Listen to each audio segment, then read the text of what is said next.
আসন্ন দুর্গাপুজো উপলক্ষে আয়োজিত বিশেষ প্রশাসনিক আলোচনা সভা বর্ধমান সংস্কৃতি লোকমঞ্চে মুখ্যমন্ত্রী মমতা বন্দ্যোপাধ্যায়ের অনুপ্রেরণায় প্রতি বছরের ন্যায় এবছরও বর্ধমান সংস্কৃতি লোকমঞ্চে আসন্ন দুর্গোৎসব ও পূজা কার্নিভাল সম্বন্ধীয় এক আলোচনা সভার আয়োজন করা হয় মহকুমা শাসক বর্ধমান সদর উত্তর পূর্ব বর্ধমান তীর্থঙ্কর বিশ্বাসের আমন্ত্রণে।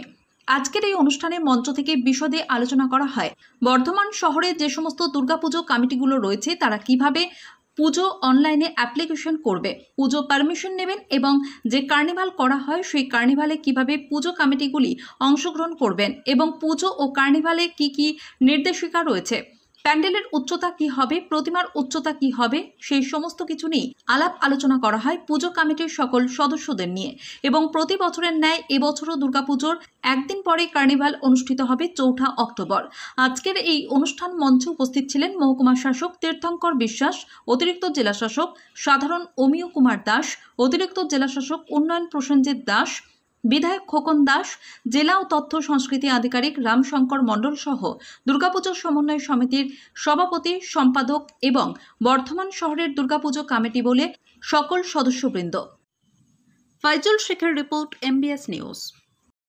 আমাদের বাঙালির সবথেকে বড় উৎসব হচ্ছে এই দুর্গাপুজো।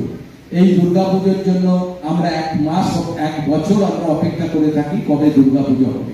সেই দুর্গাপুজো চলে আসছে।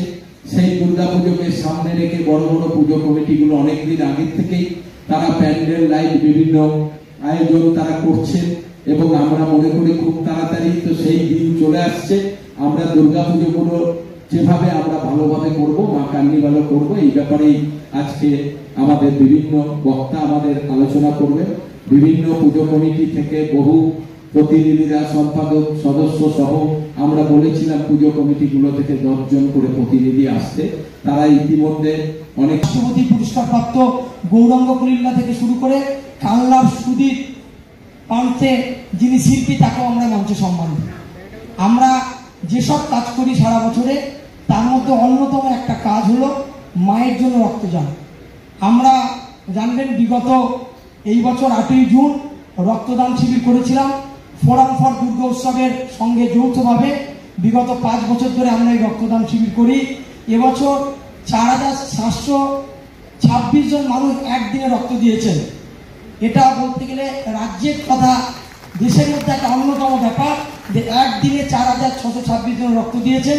এবং নেতাজি ইন্ডোর স্টেডিয়ামে 30শে জুলাই যেদিন মাননীয় মুখ্যমন্ত্রী পুজো সমন্বয় নিয়ে মিটিং করেছেন, সেদিনকে কলকাতা মহানগরীর পর যদি কোনো জেলা বা কোনো সংগঠনের নাম উঠে থাকে সেটা বর্ধমান দুর্গাপুজো সমন্বয় সমিতি। একজন বর্ধমানবাসী হিসাবে এটা গর্বের ব্যাপার যে কলকাতার পর বর্ধমান দুর্গাপুজো বা বর্ধমানের নাম সেই মঞ্চে উচ্চারিত হয়েছে। যারা কাজ করছে এত সুন্দর ইভেন্ট ফ্রি, কোনো গন্ডগোল ছাড়া দুর্গাপুজো এবং কার্নিভাল, এটা রিয়েলি একটা প্রশংসার যোগ্য।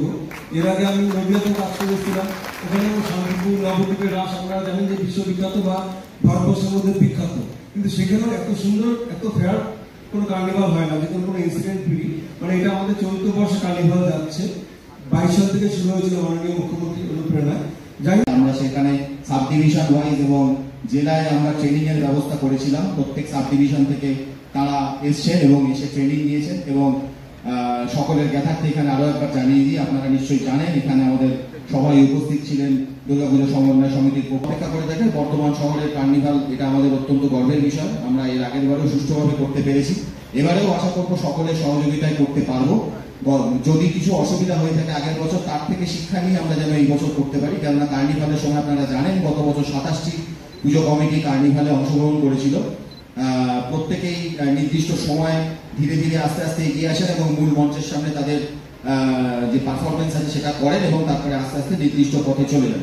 এটা একটা বিরাট কর্মযজ্ঞ। পুজো যেমন হবে 5-7 দিন ধরে, তারপরে এই কার্নিভালটাও একটা বড় কর্মযজ্ঞ, কারণ এখানে অনেকে যুক্ত থাকেন। CMOE, হেলথ ডিপার্টমেন্ট যুক্ত থাকেন, PWD, ফায়ার, ACDC সবাই যুক্ত থাকেন।